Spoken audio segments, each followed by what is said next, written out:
Anda kembali bersama kami pemirsa. Pasca lembaga pemeringkat internasional Standard & Poor's menaikkan peringkat utang atau sovereign credit rating Indonesia dari BBB- menjadi BBB. Dan aliran modal asing kian deras masuk ke Indonesia. Dan selain meningkatkan investasi, kenaikan peringkat ini diyakini akan menjadi angin segar bagi pertumbuhan ekonomi.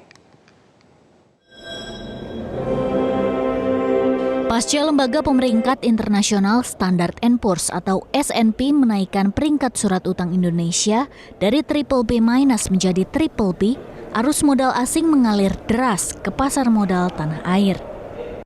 Kenaikan peringkat dan proyeksi stabil menandakan surat utang yang dikeluarkan oleh pemerintah Indonesia layak untuk dikoleksi investor, karena prospek pertumbuhan ekonomi Indonesia ke depan masih menjanjikan.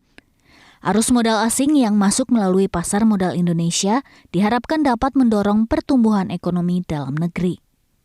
Gubernur Bank Indonesia Peri Warjio mengatakan, perbaikan peringkat ini merupakan wujud kepercayaan dunia internasional terhadap prospek pertumbuhan ekonomi Indonesia. Yang menunjukkan kepercayaan dari lembaga pemeringkat seperti S&P sehingga menaikkan peringkat Indonesia dua tingkat. Satu, yakin bahwa prospek ekonomi Indonesia akan lebih baik. Yang kedua, bahwa kredibilitas kebijakan kita itu sangat kuat. Perbankan juga merespon positif kenaikan peringkat ini. Direktur Utama Bank Rakyat Indonesia Suprayarto berharap dengan masuknya aliran dana investasi ke Indonesia dapat membuat likuiditas perbankan tanah air dapat kembali longgar.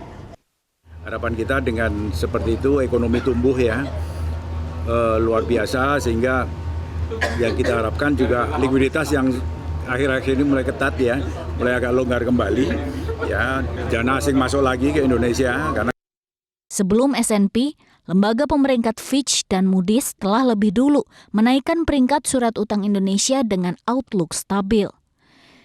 Dengan meningkatnya minat asing untuk berinvestasi ke pasar modal Indonesia pasca kenaikan peringkat oleh S&P, diharapkan pemerintah dan regulator dapat memanfaatkan momentum ini dengan tepat.